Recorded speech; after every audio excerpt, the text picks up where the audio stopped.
Hello ladies and gentlemen, welcome back. This is Force with some more Friday Night Magic. Today I will be playing the Lords of Darkness deck. This is a mono black deck that is focused on early and mid game removal and then some beastly late game creatures. We do have the Blood Gift Demon, and we have so much removal that I almost would want to just sit on this hand and draw into it. I guess we'll keep it. We do get to go first, and we do have the Tendrils of Corruption, which could be used for a turn 4 removal. So basically we've got a bunch of removal spells for turns 2, 3, and 4, and then 5+ is basically once we start to pump out the creatures, and they're pretty beastly creatures as well. Can show you a couple of those that I have in my hand right now. So first of all, we've got the Blood Gift Demon. It's a 5/4 flying. At the beginning of my upkeep, target player draws a card and loses a life. Typically, I choose me, because losing that life, it's better to get that hand advantage, and losing that one life isn't that big of a deal, especially in a game like Magic. We've got the Harvester of Souls. It's 5/5 Death Touch, and whenever another non-token creature dies, I get to draw a card. Pretty huge because he has Death Touch, which means he's going to be killing anything that he touches.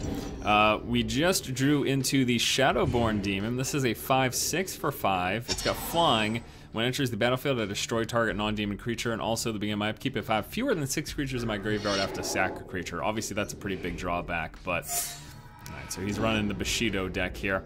That's a pretty big drawback, but you can use it just for the creature removal and then sacrifice it the next turn. So it's creature removal plus a potential blocker during your opponent's turn. We've got the Tendrils of Corruption for removal. We just drew into a Damnation as well. Thinking of just waiting a turn and tossing down Damnation potentially. So Damnation, what we just drew, destroy all creatures. They can't be regenerated. So if we wait a turn, he'll get something else in play. Especially if we don't draw a land next turn. Well, actually, I might not even Damnation. We'll see. It'll depend on what he plays this turn. And if we draw a land. Because if we draw a land, I might just go with the Blood Gift Demon. But if he plays 1 or 2 creatures, it might be worth throwing down the Damnation. Although it looks like he might be mana screwed here. If he doesn't play a land during his second main phase, then he might be mana screwed. Okay, so he does have a land. Now let's see if he does throw down another creature. No, he doesn't. Very interesting. So he's holding on to his hand. Alright, so we have a Diabolic Servitude here. Enters the battlefield, I get to take a creature from my graveyard and put it onto the battlefield. It's really... This card is so awesome. I think this came out in Saga. I remember when the card first came out, I was just like, this is amazing. Okay, so I could pop one of his creatures, or I could just still sit on my hand. I'm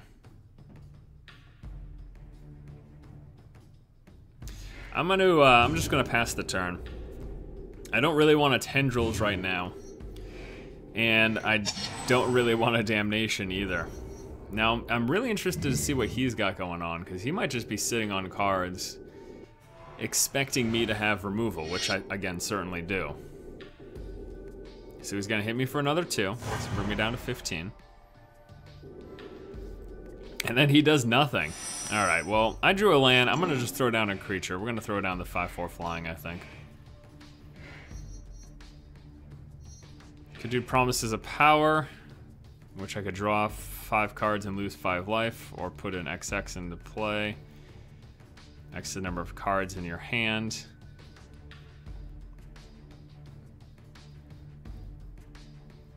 Or we could entwine to get both of them. Let's just go with the 5/4 flying. I'm interested to see what he's running. So we're gonna go with the 5/4 flying. During my upkeep, I choose a player to draw a card and lose a life.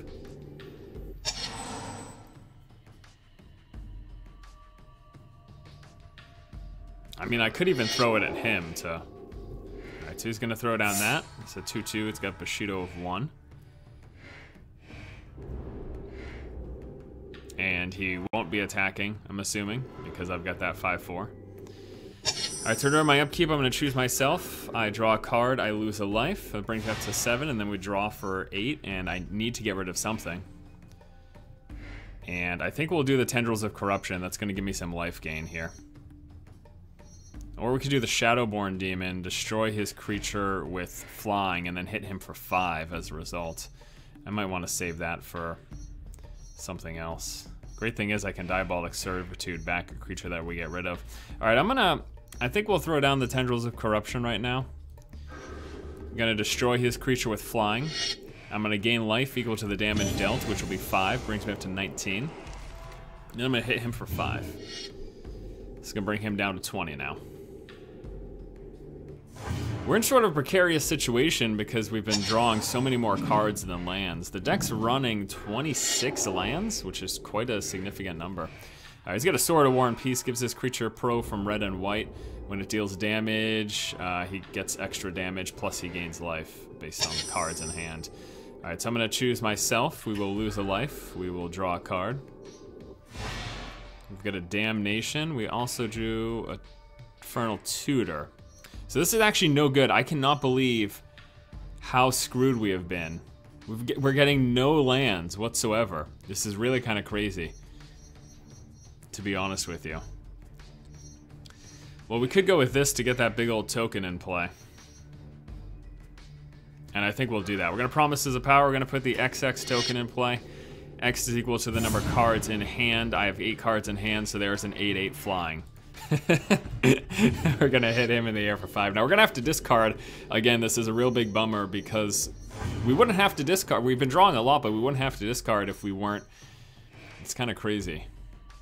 We wouldn't have to discard if we weren't not drawing any lands. We're gonna discard a creature because we can Diabolic Servitude it back, so we're gonna discard a Lord of the Void. You can only have 7 cards in your hand max in Magic come your discard phase. So now that we discarded a creature, threw him in our graveyard, and now during our next turn we can toss down Diabolic Servitude, and this is going to allow us to pull that creature from our graveyard and put him into play.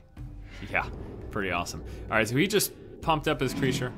He's got pro from red and white, but that doesn't make a difference. I can block him with my 8/8 flying. Unless I miss something, which I'm pretty sure I didn't. And he's gonna throw down a Lightning Helix. Okay. So he's got the damage from that creature. He's got the 3 from that. The Bushido pumps it up +1/+1, so he does end up trading. Get rid of my creature. And he doesn't die because he has first strike. Good move, good move. Alright, so we're gonna choose to lose the life and draw the card. Okay. Oh, good. Thank God we got a land this time. And I think we're gonna Diabolic Servitude. I think that's gonna be my play. I could do that to destroy his creature. Now let's just... maybe we will. Let's just Diabolic Servitude. Comes into play. Gonna pull a creature from our graveyard, put it into play. We're gonna be grabbing this guy. 7/7 flying. And, neat thing about this creature. 7/7 flying. Deals combat damage to a player, exile the top 7 cards of that player's library, then put a creature from among them into the battlefield under my control. Yeah, pretty cool. Alright, so I'm gonna swing him for 5 now. We've got, at the very least, we have another blocker when he swings us again for 4. Swing him for 5, bring him down to 8. We could Infernal Tutor, searching through for a copy of a card that we have in our hand, that we have 2 of in the deck. I don't really see anything that I necessarily want to grab though, so we're just gonna pass it over. So he might have more damage for removal for this creature. It's certainly possible, but I do want to block because I don't want this to go through and deal damage to me. So all he needs is an additional 2 damage on top of this because it's a 4/4 first strike. It's got Bushido 1, which pumps it up when he hits. Let me just show you the text for Bushido here. Creature Bushido gets a temporary boost to power or toughness whenever it becomes blocked or blocks. So if it's Bushido 2, it gets +2/+2. He is Bushido 1. That's why last turn he got +1/+1 and became a 5/5 during that attack. Alright. Other red creatures you control get +1/+1. White creatures you control get +1/+1. Whenever you cast a deals 3 damage, you gain life. Okay. So that's actually going to pump him up to a 5/5, but then Bushido only brings him up to a 6/6.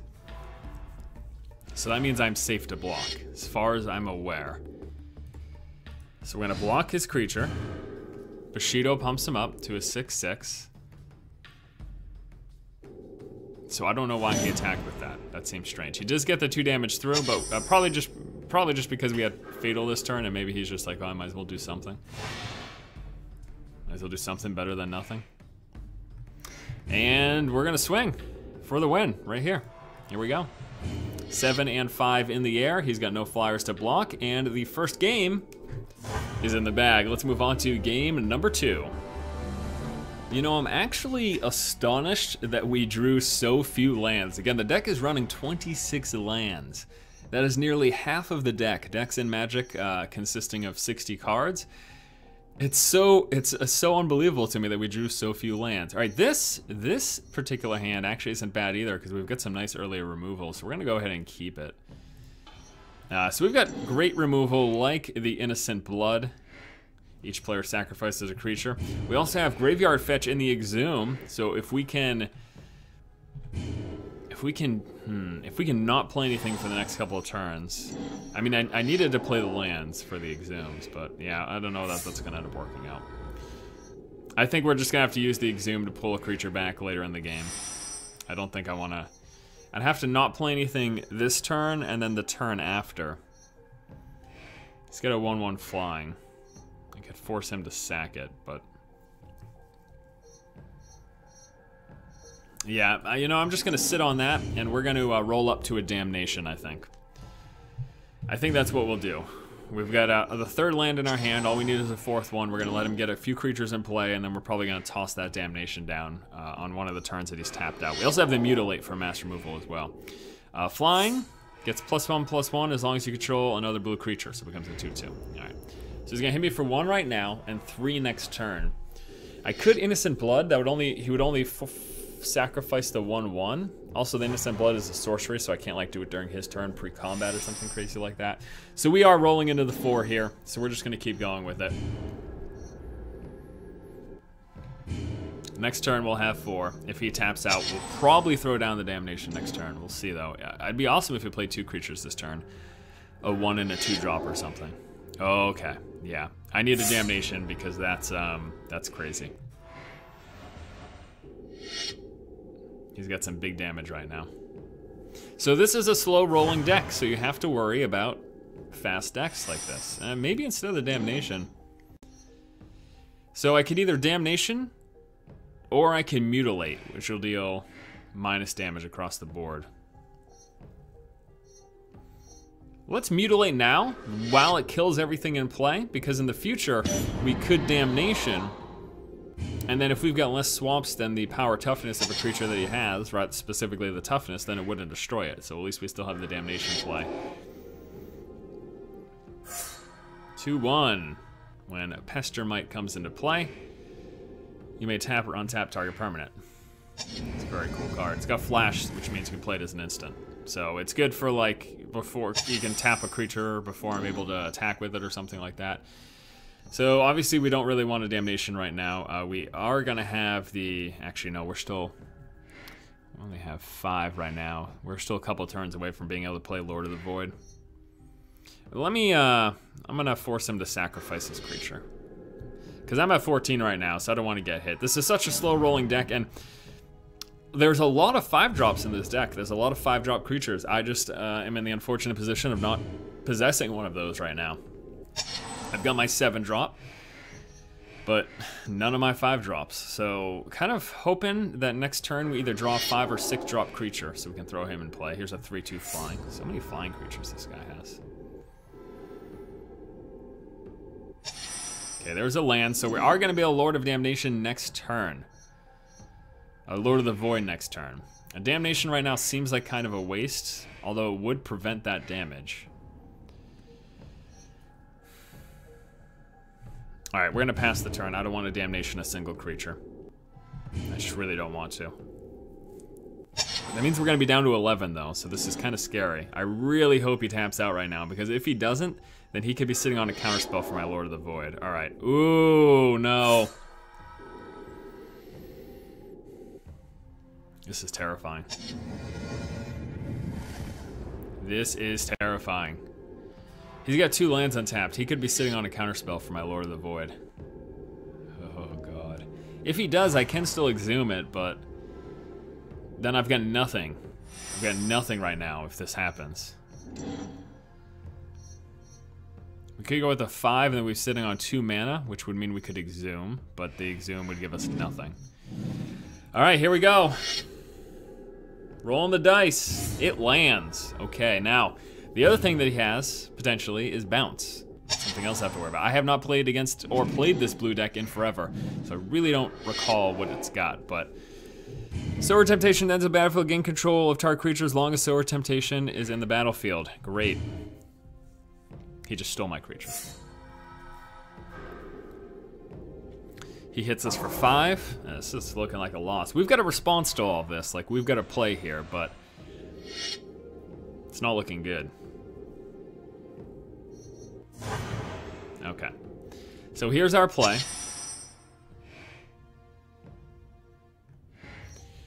We go Damnation. Actually, no, he just pulls it back with Exhume. If I Exhume, he just pulls back the Sower of Temptation. Because Exhume is each creature takes a creature card from their graveyard and puts it in the battlefield. So I actually have like no play right now. If I Exhume, he takes back the Sower Temptation, and I don't know how they hit the battlefield, how they affect each other. But I think, yeah, they would both hit the battlefield at the same time, and then he, once his thing hits the battlefield, then he takes my creature. So I actually can't Exhume right now. Oh boy. What a tough game, huh? To follow up that first one with. I don't want to play the Bloodgift Demon because I don't really want to be losing life right now. But I might not have a choice.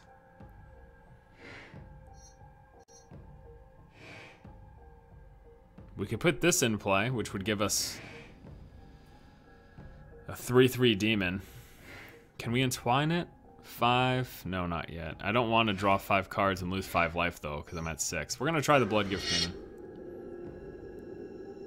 We'll be losing life and drawing cards, but hopefully we lose and draw into some health. Wait, he played that after I played the creature. What is he doing? Oh, he couldn't have countered that anyways. He was just getting a creature in play. Got it. I got it. All right, so here we go. Losing life, drawing cards, hoping for stuff that can help us win the game.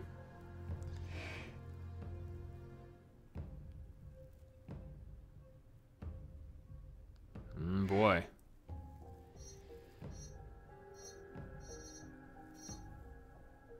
All right, we're gonna throw down the Riviera Demon. Destroys all non-black, non-artifact when it comes into play.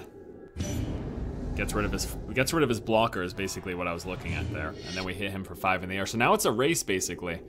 I'm gonna try to race him down before I die. Now obviously I can have him lose the life, but then he also draws a card, which means he could be drawing into solutions, which I don't want to happen.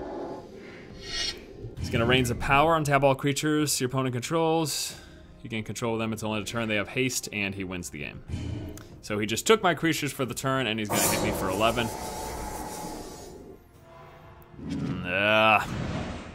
Too bad. That's too bad. All right, so game number 2 is a loss. Let's move on to a third match. And our final game for today will be against Cyber. Hopefully, this turns out better than that last game. That last game was just such a hodgepodge mess, huh? All right, we cannot keep this hand. We're getting lucky with the playing first, though, huh?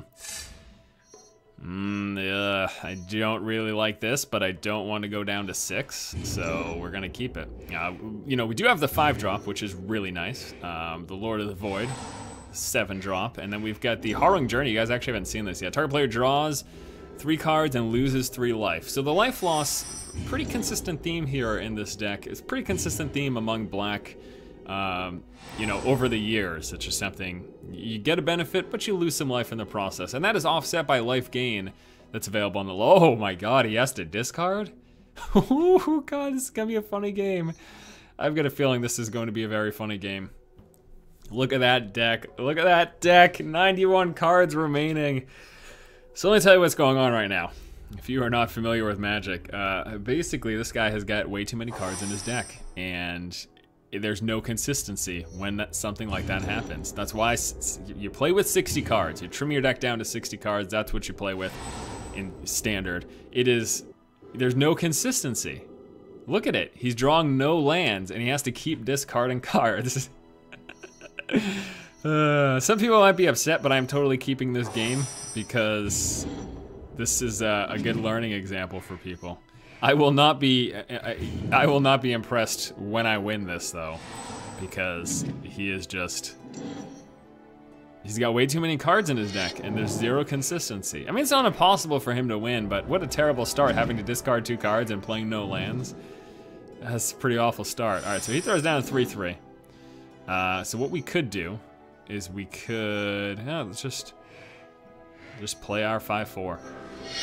Play our 5/4. And if he attacks with that, I take it. Because I don't want to block and have him potentially kill my 5/4. I'd rather take it and then hit him for 5. That's an exchange that I can be happy with, that back and forth. Whenever he casts a green spell, okay, so he's got nothing to pump it up actually, so we'll be all set if he chooses to attack. Because he's all tapped out right now. Which is why you should, we're gonna use this game as a learning lesson. When you're playing, you should not play stuff until your second main phase.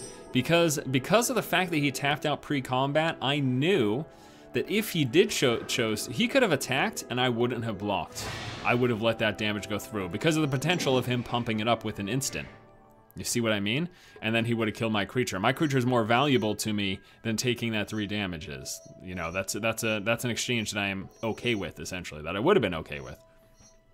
But because he chose to attack, because he chose to tap out pre-combat, I knew that he couldn't pump it up. And as a result, I would have blocked. But he didn't end up attacking, but what I'm saying is he could have bluffed me, basically. That's something that could have happened, but it didn't, as you saw there. Okay, so we hit him for 5 in the air. We've got 10 coming next turn.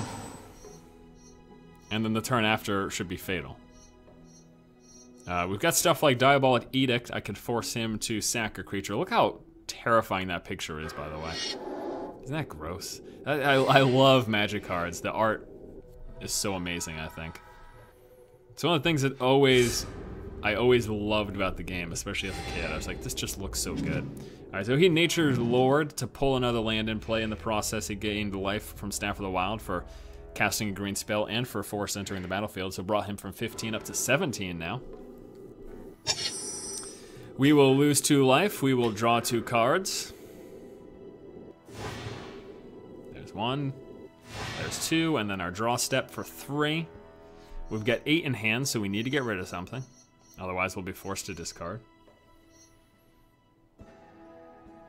I could destroy his creature, have him lose life.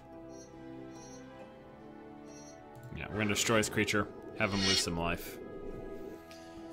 Brings him down to 15. And then we move into the combat phase. We swing for 10, bringing him down to 5. And for all intents and purposes, we have the win next turn. Because why wouldn't we? Oh, he said something. Hi, From. I know what he's saying. I like the way I worded that phrase. He's saying hello, and he's asking me where I'm from. A little late on that, I suppose, but I try not to pay attention to the chat because a lot of times it could just be trolling or something crazy like that. All right, so let's see. He could have a Hurricane. The Hurricane is a green spell. It's I think it's green, 1 green, and then X to deal X damage to flying creatures. If he had a Hurricane to play, actually, wow, he doesn't lose. Well, he still does because I've got a Diabolic Edict, so we're just gonna play that during his end step.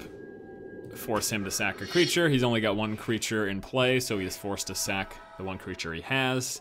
This creature can block flying. It's got reach. That's why I'm getting rid of it. It doesn't have flying itself, but reach allows it to block creatures with flying. So we're gonna have, oh no, I actually don't want to do that, but I guess we'll just do it for the lulz. We'll have him lose the 2 life. The reason that was a mistake is because what if he drew into something? Like, what if he drew into some like zero drop that he could prevent this damage with? It's absurd, but if he had 1 mana left and he could have drawn into a fog, although I don't think that's in Duels 2014 anyways. But yeah, that's the game, guys. Not surprisingly, we get the victory. Yeah, I know that last game was kind of meh, but those first 2 games were pretty good. And I think the reason I want to show you guys that last game is because it's a good learning lesson. It's a good learning lesson about trimming your deck so you have consistency. It's also a good lesson about some combat phases and stuff like that, you know, like when to play stuff second main phase instead of first to try to psych out your opponent, fun stuff like that. Innocent Blood, each player sacks a creature. Got one of those. Diabolic Edict, 4 of them. Target player sacks a creature. Very good if you're playing against people who have few big creatures or just early on while they only have a couple of creatures in play, forcing them to sack it. Infernal Tutor, I get to reveal a card from my hand and then search my library for another copy of that card. Or, if I've got no cards in hand, Hellbent lets me search for anything. It's a pretty cool card. We've got the Exhume to pull creatures from the graveyard. Both players get that benefit though, so you gotta be careful with that. Hideous End, destroy target non-black creature. Its controller loses 5 life. Got 2 of those. Diabolic Servitude. I think this card is so cool. Pull a creature from your graveyard, put it into play. When that creature, let's see. When the creature put into the battlefield with Diabolic Servitude dies, I exile that creature and I return Diabolic Servitude to my hand. So I can keep playing this. Now the creature gets exiled, but if there are new creatures in my graveyard, I can keep fetching and bringing them back. It's a very cool card, I think. I like it. Although I don't think it saw much play in Saga Block, just because Saga Block was ridiculous with like all the crazy stuff going on then. Tolarian Academy, Gaze Cradle, like giant beats, all sorts of fun stuff. Tendrils of Corruption, X damage to a creature, I gain X life. Mutilate for X damage to all creatures, X is the swamps, X is also the swamps here for corruption. Damnation for mass creature removal, and then we've just got our crazy creatures. Shadowborn Demon, Bloodgift Demon, running 3 of those. The Halo Hunter, lots of angels in the meta, so this isn't a bad card to run with. Promise of Power for either big tokens or card draw for you, and you can entwine to get both of it. Harrowing Journey for drawing cards and losing some life in the process. Reaper from the Abyss, 6/6 Morbid. At the beginning of each end step, if a creature died this turn, destroy target non-demon creature. So awesome. Got the Harvester of Souls. Whenever a non-token creature dies, I may draw a card. It's got Death Touch. Corrupt, X damage to a creature or player based on my swamps. I gain life. Lord of the Void, if there were more of those, I'd probably run 2 or 3. Lord of the Void, big old creature, destroys other creatures. Runescar Demon lets you search through for creatures. Pestilence Demon, it's a giant 7/6 flyer that is also Pestilence, which is tapping black for dealing 1 damage across the board. And then the Riviere Demon, enter battlefield, destroy everything. Destroy life. That's a deck, guys. Thanks so much for watching Friday Night Magic. Be sure to tune in next Friday for another episode. And as always, keep watching and keep owning.